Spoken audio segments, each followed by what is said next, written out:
우리 함께 찬송하겠습니다. 찬송가 420장 너 성결케 위해 찬송가 420장 우리 함께 찬송하겠습니다. 너 성결케 위해 늘 기도하며 너 주 안에 있어 늘 성경 보고 온 형제들 함께 늘 사귀면서 일하기 전마다 너 기도하라. 너 성결케 위해 내 머리 숙여 저 은밀히 계신 내 주께 빌라. 주 사귀어 살면 주 닮으리니 널 보는 이마다 주 생각하리. 너 성결케 위해 주 따라가고 일 다급하여도 당황치 말고 참 즐거울 때나 또 슬플 때나 너 주님만 믿고 늘 따라가라. 너 성결케 위해 늘 기도하며 내 소원을 주께 다 맡기어라.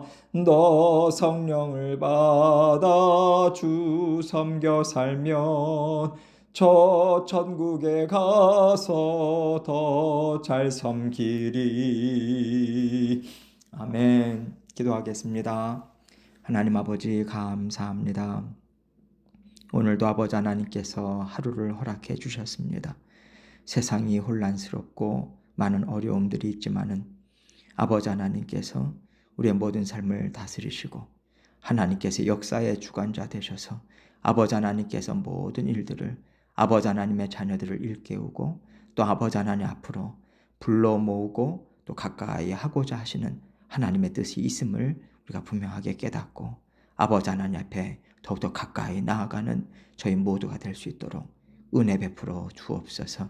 오늘도 아버지 하나님께서 하루의 삶 저희에게 허락해 주셨습니다. 주님의 말씀 붙들고 주님의 은혜 생각하고 감사함으로 모든 것 의탁하며 주님과 함께 동행하게 하시고 오늘 말씀을 통해서 들려주시는 주님의 음성 또한 바로 듣고 삶으로 살아내는 저희 모두가 될 수 있도록 도와주옵소서. 예수 그리스도의 귀하신 이름으로 기도합니다. 아멘.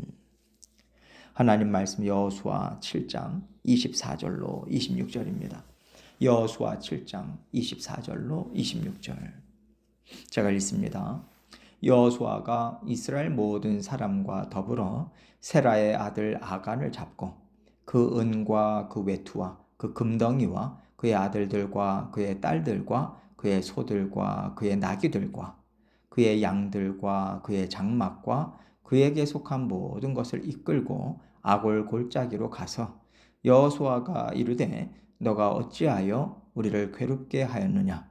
여호와께서 오늘 너를 괴롭게 하시리라 하니 온 이스라엘이 그를 돌로 치고 물건들도 돌로 치고 불사르고 그 위에 돌무더기를 크게 쌓았더니 오늘까지 있더라. 여호와께서 그의 맹렬한 진노를 그치시니 그러므로 그곳 이름을 오늘까지 아골 골짜기라 부르더라. 아멘. 지금까지 하나님께서는 이스라엘 백성들에게 하나님은 어떤 하나님이신가를 분명하게 보여주셨습니다. 그들이 요단강을 건널 때는 하나님께서 범람하는 강물을 멈추게 하시고 그 가운데서 돌들을 취하게 하셔서 그 돌들을 쌓게 하셨어요. 그리고 하나님의 일하심이 그들 자손들에게도 계속해서 전해지도록 명하셨습니다.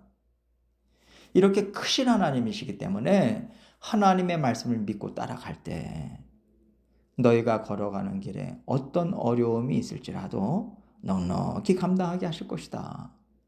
그러니 하나님이 너희의 산성 되시고 요새 되시고 방패 되심을 믿고 살아가는 백성이 되라.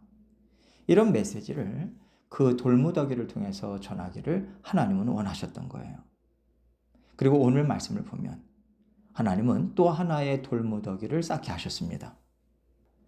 하나님께서 시내산에서 이스라엘 백성들에게 하나님과 하나 된 삶을 살 땐 너에게 이러한 복과 유익이 있을 것이다.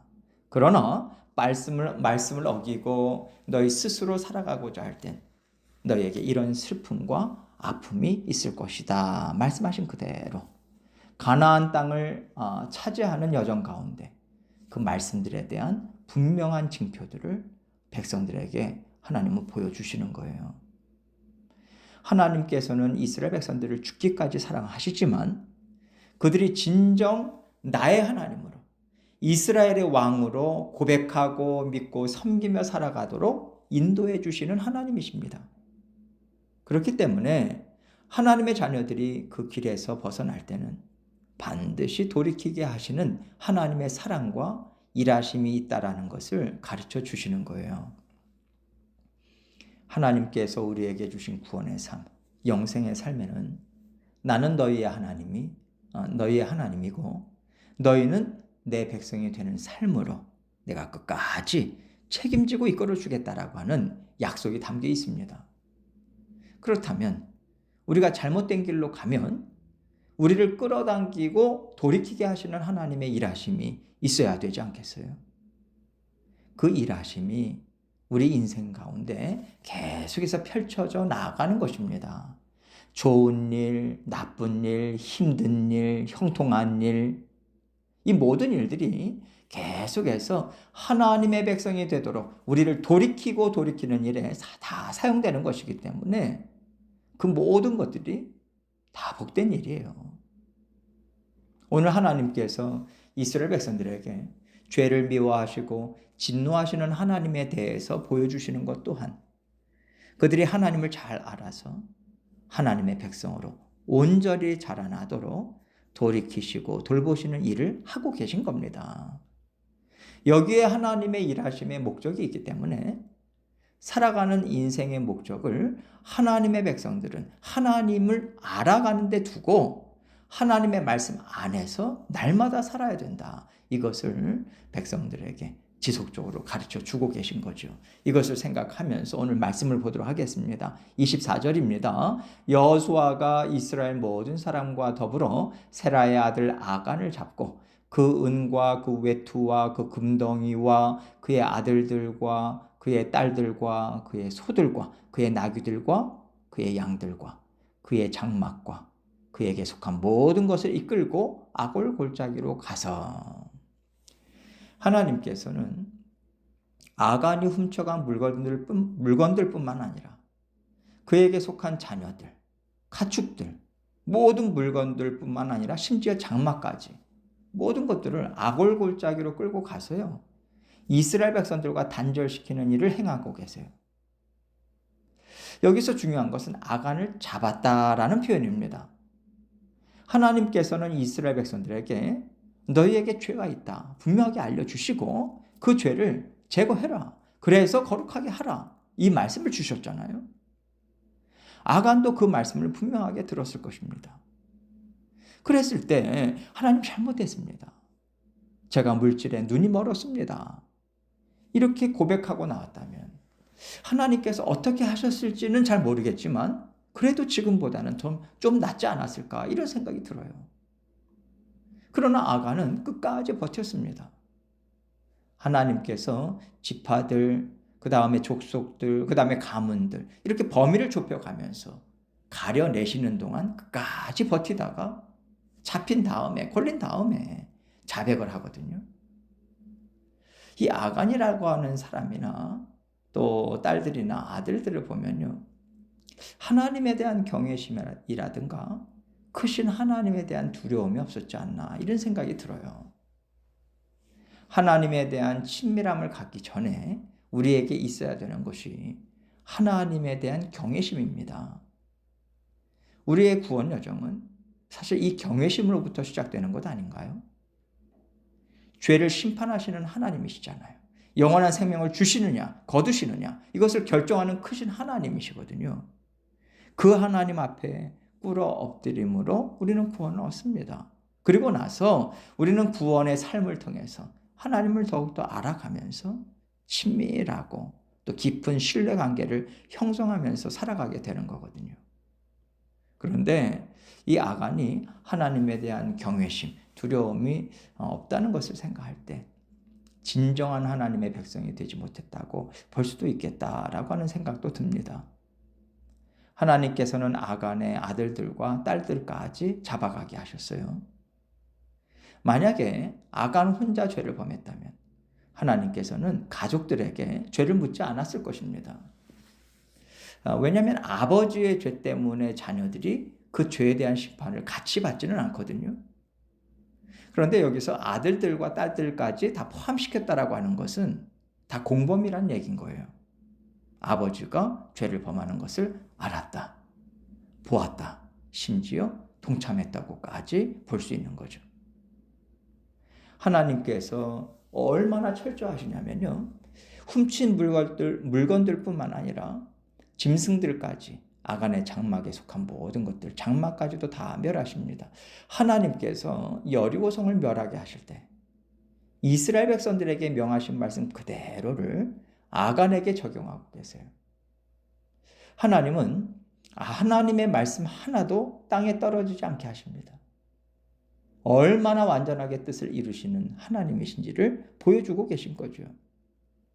그래서 그동안 우리가 하나님과 가까이 지내는 것이 너무 익숙해져 있다면 오늘 말씀을 통해서 하나님에 대한 두려움, 하나님에 대한 경외심을 우리가 가져야 한다고 생각합니다. 말씀 하나하나를 가지고 우리에게 죄를 물으실 수 있는 하나님이시라는 것을 생각하고요. 깨닫고 우리가 경각심을 가질 필요가 있는 것 같아요. 우리는 너무 사랑의 하나님 쪽으로만 생각해서 우리의 죄를 뭉뚱그려서 생각하는 경향이 있거든요. 하나님께서 예수 그리스도의 십자가 보혈을 통해서 우리를 바라보시고 인내하시고 또 덮어주시고 용서하시면서 인도하고 계시니까 죄인된 우리가 하나님께 돌보심을 받고 살아갈 수 있는 거예요. 그렇지 않고 하나님의 거룩하신 성품만을 딱 맞닥뜨리면요, 우리는 그 앞에서 살아남을 수 있는 존재가 아니에요. 그래서 예수 그리스도의 십자가 보혈, 대속의 죽으심이 얼마나 우리에게 크신 은혜인가 다시 한번 생각하고 뼛속까지 새기는 일을 해야 한다고 생각합니다. 이제 하나님께서는 아간의 죄를 철저하게 묻고 계세요. 25절입니다. 여호수아가 이르되 너가 어찌하여 우리를 괴롭게 하였느냐? 여호와께서 오늘 너를 괴롭게 하시리라 하니 온 이스라엘이 그를 돌로 치고 물건들도 돌로 치고 불사르고. 하나님께서 아간의 죄를 드러내시기 전에 아간의 죄 때문에 죄 없는 이스라엘 백성들, 이스라엘 병사들 36명이 죽임을 당했어요. 병사들의 가족들까지 생각해 보세요. 얼마나 많은 사람들이 괴로워하고 통곡했겠습니까? 마음을 찢었겠어요. 그리고 온 이스라엘이 도대체 이게 무슨 일인가 두려워하고요. 낙심하는 일까지 있었으니 이것은 결코 작은 일이라고 할 수가 없는 거거든요. 그래서 여호수아는 이스라엘 전체를 너가 이렇게 괴롭게 하였으니 너희가 이 괴로움을 당하는 것에 대해서 억울해하지 말라. 이렇게 말하는 거예요. 하나님께 죄를 고백하고 회개하는 마음으로 이 심판을 받으라는 뜻으로 여호와께서 오늘 너를 괴롭게 하시리라 말을 하고 모든 이스라엘 백성들이 그들을 돌로 칩니다. 여기에서도 물건들도 돌로 치고 불살랐다. 지금 거듭거듭 나오고 있어요. 말씀하신 그대로 일하시는 하나님이심을 이스라엘 백성들에게 확실하게 보여주시는 거예요. 하나님께서는요, 하나님의 거룩한 백성이 되기를 원하시는 것이지 땅조가리 차지하고 사는 백성을 원하시는 게 아니라는 것을 우리가 깊이 새겨야 합니다. 26절입니다. 그 위에 돌무더기를 크게 쌓았더니 오늘까지 있더라. 여호와께서 그의 맹렬한 진노를 그치시니 그러므로 그곳 이름을 오늘까지 아골골짜기라 부르더라. 하나님께서 그 위에 돌무더기를 크게 쌓게 하셨어요. 지나다니는 사람들마다 그래, 그때 그런 일이 있었어. 이것을 기억해내게 만들라는 말씀이죠. 하나님의 자녀들은 말씀을 지켜 행하는 사람들이라는 것을 잊지 말 것을 전하라는 겁니다. 하나님께서는 살다 보면 무뎌질 수 있고 나태하고 게을러질 수 있는 하나님의 백성들을 일깨우기 위해서 곳곳에 하나님의 하신 일들을 보이도록 허락하셨어요. 그것뿐만 아니라 절기들도 행하게 하시잖아요. 계속 깨어 있어라. 기억하라는 거거든요. 오늘을 사는 우리에게도 하나님 계속 말씀을 들려주십니다. 유튜브를 통해서 말씀을 들을 수 있는 채널들을 많이 갖고 계시잖아요. 무엇보다도 성경이 우리에게 있고요. 성경의 저자인 성령께서는 우리 안에 함께 살고 계십니다. 말씀을 통해서 언제든지 가르쳐 주시고 깨닫게 하시고 적용할 수 있도록 모든 준비를 다 끝내주신 하나님이세요. 하나님은 언제든 우리가 잘못된 길로 갔더라도 돌이킬 수 있도록 말씀들을 곳곳에 심어주시고요. 계속해서 듣게 하시고요. 우리를 친히 이끌어 주고 계십니다. 이렇게 하나님의 말씀 안에서 살고 하나님의 말씀에 붙들려서 살아가는 것이 우리를 안전하게 지켜주는 거예요. 그런데 말씀을 읽지도 않아, 말씀을 듣지도 않아. 그렇다면 하나님의 백성이라고 할 수 있을까? 그렇다면 하나님께서 주시겠다고 약속하신 복을 받을 수 있을까? 우리는 이것까지 생각해야 합니다. 하나님은요, 우리가 하나님의 자녀로서의 삶을 지속적으로 살아내도록 은혜를 계속해서 베풀고 계세요. 오래 참으시는 하나님, 용서하시고 용납하시는 하나님으로 인해서 우리는 부족하고 연약하지만 죄가 날마다 우리 가운데 있지만 그래도 하나님 앞에서의 삶을 지속하고 있어요. 하나님은요, 우리를 하나님을 아는 자녀로 살아가게 하시는 일을 결코 포기하시지 않는 하나님이십니다. 그렇다면 하나님은 어떤 하나님이신가? 너는 누구냐? 이것을 확실하게 듣고 돌아오게 하시는 일을 하나님 반드시 하세요. 언제인지 모르겠지만 우리에게 하나님은 그 일을 하신다라는 것을 생각하시고 나태하고 게으른 부분이 있다면요, 빨리 하나님 앞에서 돌이키시기 바랍니다. 하나님과 마음을 맞추시고요. 하나님의 말씀 안에서 하나된 삶을 살고자 오늘도 애쓰고 애쓰시는 저와 여러분이 되시기를 주님의 이름으로 축원합니다. 함께 기도하겠습니다. 기도하실 때 오늘 말씀을 생각하시면서 우리는 하나님에 대한 경외심을 갖고 있는가? 정말 말씀 그대로 하나님 행하신다는 것을 우리는 정말 믿고 살고 있는가? 이것을 다시 한번 생각하고 또 하나님 앞에 고백하고 그리고 계속해서 기도 제목들 가지고 주님 앞에 나아가도록 하겠습니다. 기도하시겠습니다.